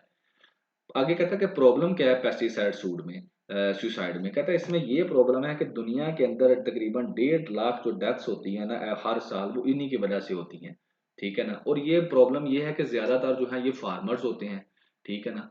और ये फार्मर्स होते हैं, ये क्या करती हैं, अपनी फसलों को ये पेस्टिसाइड इस्तेमाल करते हैं कीड़े मारने के लिए, तो इसलिए फिर ये क्या है, इजीली अवेलेबल होती हैं। तो ये लोग क्या करते हैं, इन्हीं को पीकर बाद में इनकी डेथ भी हो जाती है। तो ये कहती है कि क्या है कि एक प्रॉब्लम है पेस्टिसाइड्स के साथ। पाकिस्तान की बात करती है तो कहते हैं पाकिस्तान एक एग्रीकल्चर स्टेट है, और यहाँ पर क्या है 40% जो पाकिस्तानी हैं वो इसी पेशे से वाबस्ता हैं, एग्रीकल्चर से। तो फिर क्या होता है इसमें, इसमें ये है कि ये लोग क्या करते हैं, दवाइयाँ डालने के लिए इनके पास दवाइयाँ होती हैं, पेस्टिसाइड्स होते हैं फसलों में डालने के लिए। तो ये इनके घरों में भी होते हैं, तो इनकी औरतें बच्चे या किसी ने भी अगर खुदकुशी करनी है तो वो उस पेस्टिसाइड्स को पी लेता है और वो उसकी डेथ हो जाती है। तो ये एक तो इजीली अवेलेबल है, तो ये इसके साथ बड़ा मसला है, और दूसरा ये डेंजरस भी बहुत ज्यादा है। ठीक है ना। तो ये भी बहुत मसला है कि इसमें बचने के चांसेस बहुत कम होते हैं। फिर वो एशिया से बाद में कहता है कि इसको क्या है, इसको हम अगर इसको हम रोक दें ना, इसके बैन लगा दें या उसके अल्टरनेट कोई अच्छे जो है वो पेस्टिसाइड दे दें जो कम यानी कि डेंजरस हों, तो उससे भी क्या हो सकती है, लोगों की जान जो है खुदकुशी कम हो सकती है। फिर वो एग्जांपल देता है एशिया से, कि एशिया के अंदर वो बताता है कि किस तरह से श्रीलंका के अंदर जो है यही काम किया गया है कि श्रीलंका ने ये कोशिश की है और उन्होंने यही काम किया है कि इसको क्या किया जाए, रोका जाए। तो उससे क्या हुआ है कि कम से कम लोगों को जो है पेस्टिसाइड्स जो हैं वो प्रोवाइड किए गए हैं, या ज़्यादा डेंजरस नहीं प्रोवाइड किए गए। कम यानी कि इसमें खरीदने में बड़ी एक दिक्कत सी है रजिस्ट्रेशन करवाने में, और उससे क्या हुआ है कि वहां पर जो है 70% जो डेथ्स हैं वो कम हो गई हैं किसके अंदर, श्रीलंका में। और इसी तरह बांग्लादेश और साउथ कोरिया में भी इसके ऊपर काम जारी है। तो पाकिस्तान में भी यही है कि ये जो है फार्मर्स को जो है अल्टरनेट दिए जाएं, और पाकिस्तान ने कोशिश भी की थी इसके ऊपर भी। तो इसके में यही है कि जो वो वाले पेस्टिसाइड्स दिए जाएं जो ज्यादा खतरनाक नहीं है, ताकि अगर वो कोई इस्तेमाल भी कर लेता है सुसाइड के लिए तो उसकी बचत हो जाए। हाँ वो कहता है मेंटल हेल्थ का हम कुछ नहीं कर सकते, वो एक अलग इशू है। पाकिस्तान की बात करता है तो पाकिस्तान ने भी इस अप्रोच को क्या किया था, इनकरेज किया था और बैन भी किया था कुछ पेस्टिसाइड्स को जो ज्यादा खतरनाक हैं। और फिर आगे कहता है कि जो नया एनालिसिस आया उसके मुताबिक 2 पेस्टिसाइड्स पाकिस्तान में ऐसे हैं जो डेंजरस हैं और वो खुदकुशी के लिए इस्तेमाल हो रहे हैं। एक को बैन कर दिया गया है, दूसरे को अभी बैन नहीं किया गया। तो होप फॉर द फ्यूचर यही है कि मेंटल हेल्थ को तो हम नहीं रोक सकते, लेकिन अगर पेस्टिसाइड्स जो हैं इनके अल्टरनेट हम प्रोवाइड कर दें, यानी कि ऐसे पेस्टिसाइड बनाएं जो कम नुकसानदेह हों, तो वो अगर ये लोग इस्तेमाल भी करते हैं तो वो बच जाएंगे, तो सुसाइड जो रेशो है वो बहुत ज़्यादा कम हो जाएगी। तो जनाब ये था आपका थर्ड ओपिनियन। अब हम चलते हैं आपके फोर्थ ओपिनियन की तरफ। फोर्थ ओपिनियन बेसिकली आपका क्लाइमेट के ऊपर है, बड़ा प्यारा उसने लिखा है, बड़ी प्यारी इन्फॉर्मेशन उसने दी है। बेसिकली आइडिया तो इसके अंदर कोई नहीं, लेकिन इन्फॉर्मेशन बहुत प्यारी है।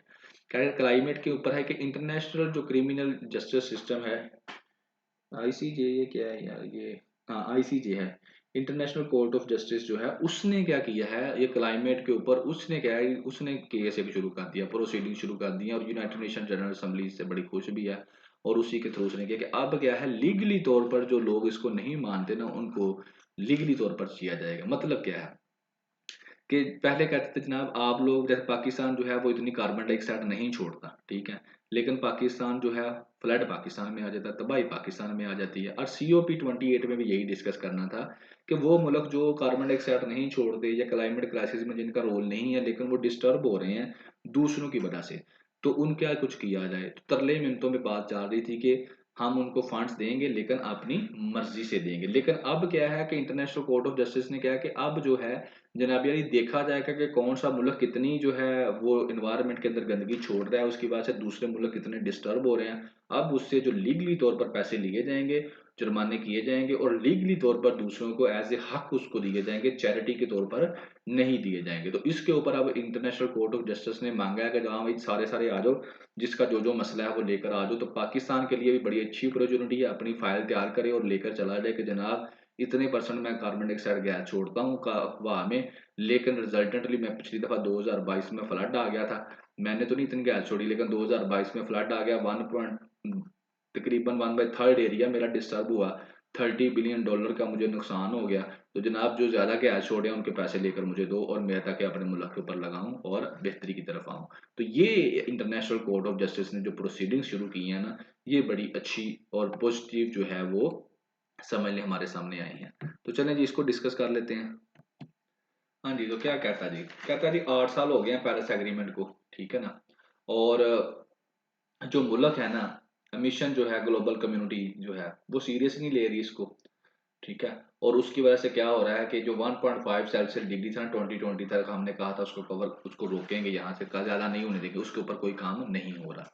जेम हांस जो है नासा के टॉप साइंटिस्ट हैं, उन्होंने एक रिसर्च की और उन्होंने बताया जी 1.5 के छोड़े, ये 2 डिग्री भी आपको इसको नहीं रोक सकेंगे। क्यों? क्योंकि इस वजह से, क्योंकि जो बंदे हैं एक्शन ले नहीं रहे, पर्पज एक्शन लिए नहीं जा रहे कि जो रिड्यूस कर सके एनर्जी को, बस बातें ही की जा रही हैं।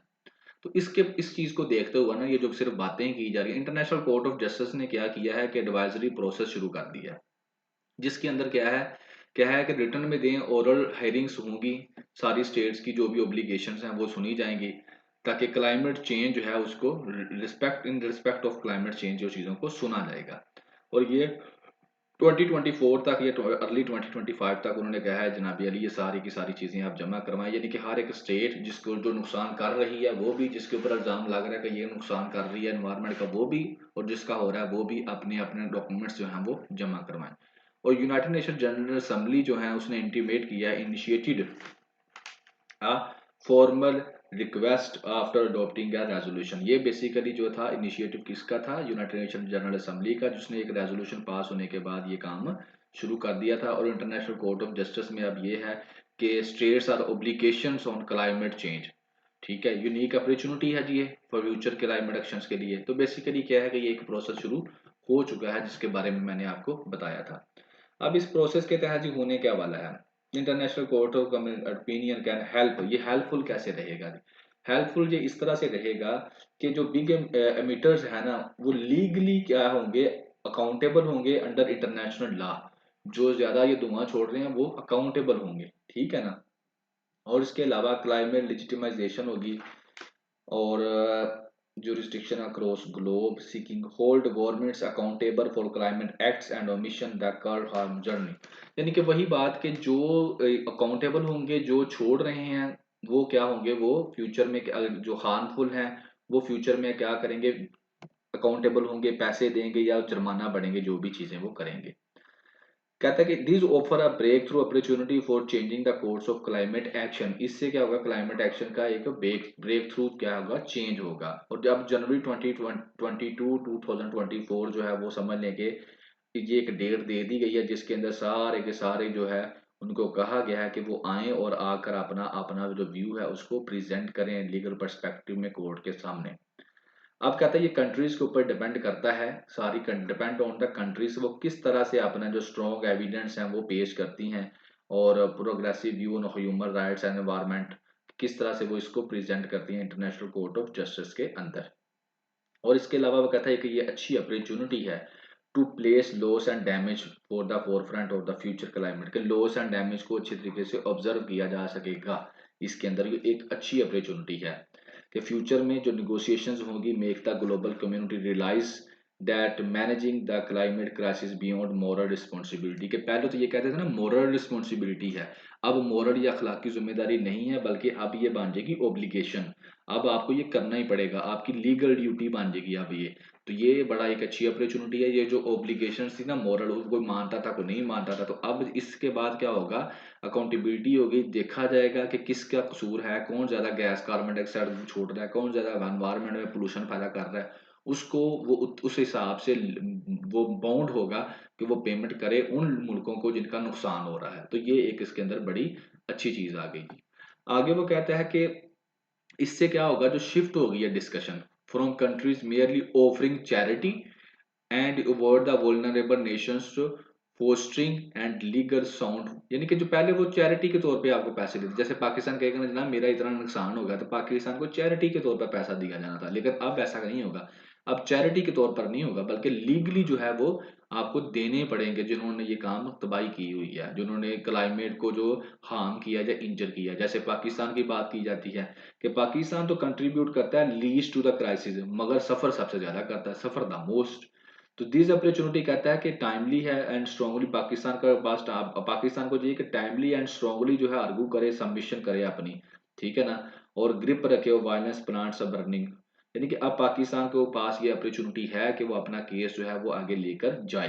कहता था idea of voluntary reduction in emission has not worked. बात ये थी कि वॉलंटरी वाला जो था ना काम, के अखलाकी तौर पर अपनी मर्जी से वो वर्क ही नहीं कर रहा था, तो इसी वजह से जो किया गया है, जो एजेंडा ऑफ सोल्यूशन है ना वो अल्टीमेटली पेश किया गया और फिर इसको आगे प्रोसेस करके आगे लेकर जाया गया। आगे वो कहते हैं कि अभी COP28 आने वाली है ना, COP28 के अंदर क्या था, सारी जो पार्टीज हैं, सिविल सोसाइटीज हैं, गवर्नमेंट्स हैं, वो रेडी कर रही थी, अपना होमवर्क कर रही थी कि हम उसके अंदर जाकर डिस्कस करेंगे कि ये इतना नुकसान हुआ है, मेरा इतना नुकसान हुआ है, मुझे कोई इसका हल निकालो, वो लॉस एंड डैमेज फंड जो था उसके मुताबिक मुझको पैसे दो। तो कहते हैं अब ये अपॉर्चुनिटी तो है, COP20 की, आप 28 की तैयारी तो आप कर ही रहे हैं, उसके साथ साथ अब आप ऐसा करें, अपना जो कोर्ट है इंटरनेशनल कोर्ट ऑफ जस्टिस के अंदर अपना केस भी पुटअप कर दें। ये अब आगे international Court of justice will use past जो डैमेजेस हुए हैं उनको यूज करेगा, एंड प्रोजेक्ट फ्यूचर, और फ्यूचर में जो डैमेज हो सकते हैं उसको चेक करेगा, टू टेक अ डिसीजन और वांट कॉन्स्टिट्यूशन में ग्लोबल कॉमन। कोई भी फैसला करने से पहले वो पास्ट के डैमेजेस देखेगा, फ्यूचर की जो है वो देखेगा, और उसके बाद जो है वो फैसला करेगा कि international community can assign responsibility and liability for violation, कि इंटरनेशनल कम्युनिटी को जो है रिस्पॉन्सिबिलिटी भी और लायबिलिटी भी जो है वो क्या करनी पड़ेगी, इन वायलेशंस के ऊपर पेश करनी पड़ेगी। आगे वो कहता है कि ये अब ज़ाहिर है इंटरनेशनल जो ग्लोबल कम्युनिटी है इसको ग्लोबल क्लाइमेट क्राइसिस को बड़ा सीरियस ले रही है, और उसको वो डिस्कस करता है कि द फर्स्ट इंटरपोलर कॉन्फ्रेंस हुई है ऑर्गेनाइज्ड बाय ICIMOD इन नेपाल, नेपाल के अंदर हुई है, followed by polar summit France के अंदर हुई है, ठीक है ना। और ये सारा सिग्नल कर रहा है कि जो प्लेनेट है ना उसका इक्विलिब्रियम जो है वो रिस्क पर है, कि प्लेनेट जो है वो तबाही की तरफ जा रहा है। तो हर एक पूरे के पूरे प्लेनेट को क्या करना पड़ेगा, अप्रोच के साथ चलना पड़ेगा। और यूनाइटेड नेशन जो जनरल असेंबली है उसने रिक्वेस्ट किया था इंटरनेशनल कोर्ट ऑफ जस्टिस के to address this issue should not be seen only through the lens of climate justice. Instead, what is indeed is a more holistic view that involve the survival of the life system on earth। यानी कि international United nation general assembly ने international Court of Justice के अंदर जो है इस issue को कहा था कि इसको एड्रेस करे, रिक्वेस्ट की थी इसको एड्रेस करे, क्योंकि ये एक सिर्फ क्लाइमेट जस्टिस का इशू नहीं है, बल्कि जो यहाँ पर सारी की सारी जिंदगी है जमीन के ऊपर उसका मसला है।